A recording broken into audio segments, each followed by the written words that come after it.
गुज़िश्ता दिनों वज़ीर ख़जाना इसाक डार ने हमारे प्रोग्राम में बताया कि बिजली के बेस टैरिफ में 3.5 से 4 रुपये इजाफा होगा और वो भी IMF की शराइत के मुताबिक होगा। मगर मसला ये है कि IMF प्रोग्राम के दौरान गुज़िश्ता 4 साल से ज़ायद के अरसे में तहरीक इंसाफ की हुकूमत ने भी गर्दिशी कर्ज़ों पर काबू पाने का बार बार दावा किया और बिजली की कीमतों में बार बार इजाफा किया, मगर गर्दिशी कर्जा 4 साल हुकूमत में दुगने से भी ज़्यादा बढ़ गया और अब गर्दिशी कर्जा 2600 अरब रुपए से भी तजावुज़ कर चुका है। मौजूदा हुकूमत भी दावे ही करती रही है, मगर सिर्फ गुज़िश्ता माली साल के 11 महीनों में गर्दिशी कर्जे में 394 अरब रुपए का इजाफा हुआ है, जिसमें से 249 अरब रुपए का इजाफा सिर्फ डिस्कोस के रिकवरी लॉसेस की वजह से हुआ है। और अब अगर मजीद 4 रुपए फी यूनिट तक का इजाफा किया गया तो बेस टैरिफ तकरीबन 29 रुपए फी यूनिट तक चला जाएगा। फिर उसके ऊपर टैक्सेस और सरचार्जेस अलग से लगे होंगे, यानी अवाम पर महंगाई का बोझ मजीद बढ़ जाएगा। मगर फिर भी गर्दिशी कर्जों का मसला हल नहीं होगा। जंग और द न्यूज़ में खालिद मुस्तफ़ा की खबर के मुताबिक सबसे ज़्यादा परेशानी की बात यह है कि आवाम से वसूल किए जाने वाले बिजली के बिलों के बेस टैरिफ में 57% सिर्फ और सिर्फ कैपेसिटी पेमेंट्स की मद में वसूल किए जा रहे हैं, मगर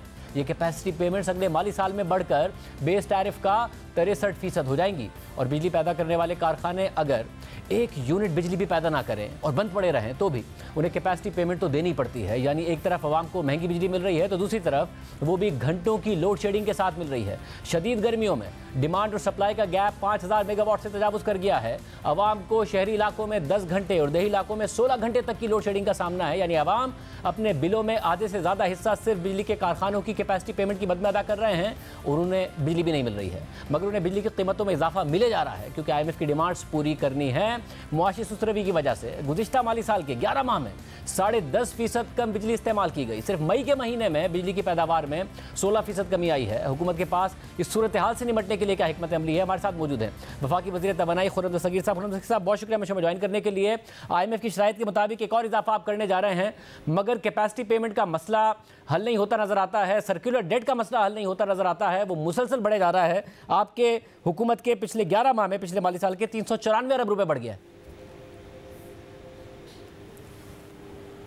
शुक्रिया शाहज़ेब साहब। सबसे पहले तो आपने जो अहम सवाल है कि हम इससे कैसे निपटेंगे इस सारे मामले से, तो हम एक तरीके, सबसे बड़े तरीके जो हम निपटे हैं कि हमने पिछले 1 साल में वज़ीर आज़म शहबाज शरीफ की लीडरशिप में सिस्टम में 5000 मेगावाट बिजली ऐड की है, नई डाली है, जिसमें से 2000 मेगावाट तो हमारे अपने कोयले से बनने वाली थर कोल की बिजली है, जो 3 CPEC के प्रोजेक्ट्स इमरान खान के दौर में मुजरमाना तौर पर गफलत का शिकार हुए थे, वो अब पूरी तरह चल रहे हैं। शंघाई इलेक्ट्रिक, टेल और थल नोवा, तो 2000 मेगावाट बिजली वहाँ से आई है। उसके अलावा 1100 मेगावाट जो है K3 का न्यूक्लियर प्लांट जो है वो अल्हम्दुलिल्लाह उसका भी इफ्तिताह शहबाज शरीफ साहब ने इस साल के आगाज़ में किया था, वो चल रहा है। और पिछले साल हमने करोट हाइड्रो इलेक्ट्रिक पावर, वो जो रुका हुआ था 4 साल से, उसका भी इफ्तिताह कर दिया 720 मेगावाट का।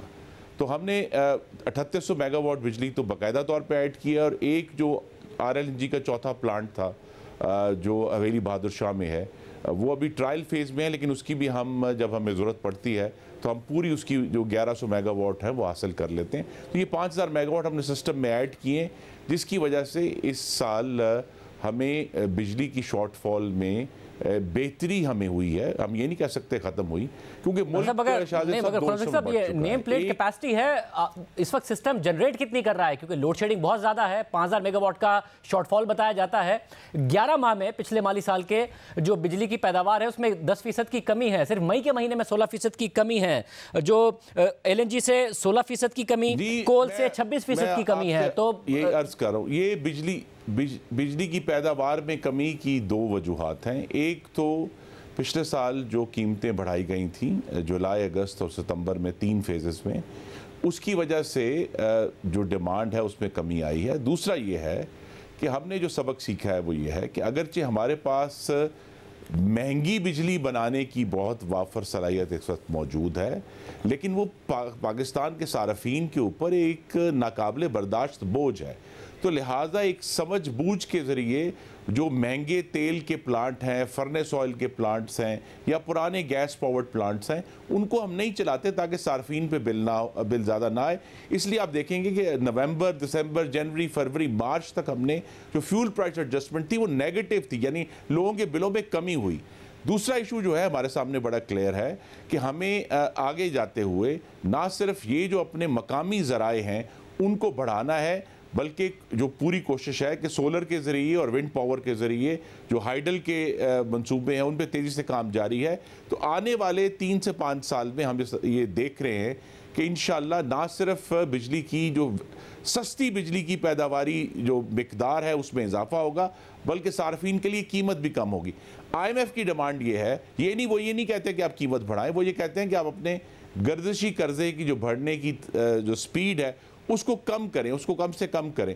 तो लिहाजा हमारी कोशिश ये है पहली फेज़ में ये कि हम अपने इस्लाहात के ज़रिए इसको बढ़ाएं, लेकिन जो 2-3 इश्यूज़ हैं इसका ये फैसले जो हैं ये पॉलिटिकल इकोनॉमी के हैं। मगर देखिए ना, फर्नेस ऑयल से प्रोडक्शन में ज़रूर कमी आई है। जितनी होगी, मुझे मुकम्मल करने मुझे इजाज़त दे दें, पूरे मुल्क में बिजली कीमत एक जितनी होगी, लिहाजा उस बिजली को एक कीमत पर रखने के लिए सिर्फ कराची के शहर को 171 अरब रुपए की सब्सिडी फेडरल गवर्नमेंट देगी। तो ये ऐसे इश्यूज हैं जिनका सर्कुलर डेट के ऊपर डेफिनेटली इफेक्ट है, लेकिन ये हमारे फैसले हैं पाकिस्तान के अवाम की फलाह के लिए। और कराची के शहरियों को अब 171 अरब रुपए की सब्सिडी ऑलरेडी फंड करके, अगर हुकूमत सब्सिडी देगी और फंड कर देगी तो जाहिर है वो रकम सर्कुलर डेट में नहीं जा रही होगी। मगर कोल, आपने कहा फर्नेस ऑयल से हम नहीं बना रहे आप 64% कमी है 11 माह में, मगर कोयले से पैदावार में बिजली की में 26% कमी है, LNG से पैदावार में 16% की कमी है। अगर कैपेसिटी है जो कि आप कह रहे हैं और ऐड की है और पैदावार नहीं हो रही है, तो कैपेसिटी पेमेंट तो आवाम को अदा करनी पड़ रही है। तो सर्कुलर डेट का मसला तो आप नहीं हल कर पाएंगे, क्योंकि अगर बिजली की कीमतें बढ़ाएंगे और आप कह रहे हैं कि उससे इस्तेमाल में कमी आती है, फिर रिकवरी लॉसेस और चोरी में इजाफा हो जाता है, तो इसका हल कैसे निकलेगा? तो एक साइकिल है ना जिसमें हम फंस गए। जी नहीं, इसका हल बड़ा वाज़ेह है और जो हमारी पॉलिसी है शहबाज शरीफ साहब ने और इनकी मखलूत हुकूमत ने कि पाकिस्तान में अब इंशाल्लाह आने वाले जो बिजली के नई कैपेसिटी ऐड होगी वो किसी भी तरह इंपोर्टेड फ्यूल पर नहीं होगी। जो आपने कहा कि कोयले से बनाई बिजली में कमी आई है, वो इस वजह से आई है कि हमारे जो एग्जिस्टिंग पावर प्लांट्स हैं 3, वो इंपोर्टेड कोयले पे थे, उनको कम करके उनकी जो, क्योंकि हमारे पास फॉरेन एक्सचेंज भी नहीं था कोयला इंपोर्ट करने के लिए, लिहाजा अब ये जो हमारा इन्हिसार है ये 2000 मेगावाट एडिशनल कैपेसिटी थर कोल से आई है। ये पाकिस्तान के लिए बहुत बड़ी लाइफ लाइन है। इसी तरह जो न्यूक्लियर से 1100 मेगावाट आई है वो बड़ी लाइफ लाइन है। तो ये जो लाइफ लाइन्स हैं इनको हमें बढ़ाना है, तो हमें थर कोल को बढ़ाना है, हमें न्यूक्लियर को बढ़ाना है, जिसपे ऑलरेडी आपको मालूम है कि 2 हफ्ते पहले प्राइम मिनिस्टर शहबाज शरीफ की सामने साइन किए गए C5 न्यूक्लियर प्लांट के ऊपर। तो लोड शेडिंग में और सोलर लोड शेडिंग पे कैसे काबू पाएंगे? बहुत काम हो रहा है। LNG खरीदने के इस वक्त भी पाकिस्तान के पास पैसे नहीं है, सर्दियों का भी टेंडर किया तो उसमें भी सप्लायर नहीं आए, तो इस वक्त किस तरीके से लोड शेडिंग पर काबू पाएंगे? फिर आवाम यही बर्दाश्त करते रहे हैं, शहरी इलाकों में 8-8 10-10 घंटे की लोड शेडिंग, देही इलाकों में 16-16, यहाँ तक कुछ इलाकों में 20 घंटे की लोड शेडिंग। जी देखिए, इसलिए मैंने आपसे अर्ज किया कि मुल्क 2 हिस्सों में बंट चुका है और इसका फैसला भी आने वाली जो मुंतखब हुकूमत है वो करना पड़ेगा कि एक वो इलाके हैं जहाँ मेनली कैटेगरी 1 और 2 के फीडर्स हैं, जहाँ बिलों की रिकवरी 80% से ज़्यादा है और नुकसान 20% से कम है। तो लिहाजा वहाँ आज भी, जब कल के जो हमारे पास स्टैटिस्टिक्स मौजूद हैं, ऐसी जगहों पर 96% फीडर्स पर लोड शेडिंग 3 घंटे या उससे कम थी।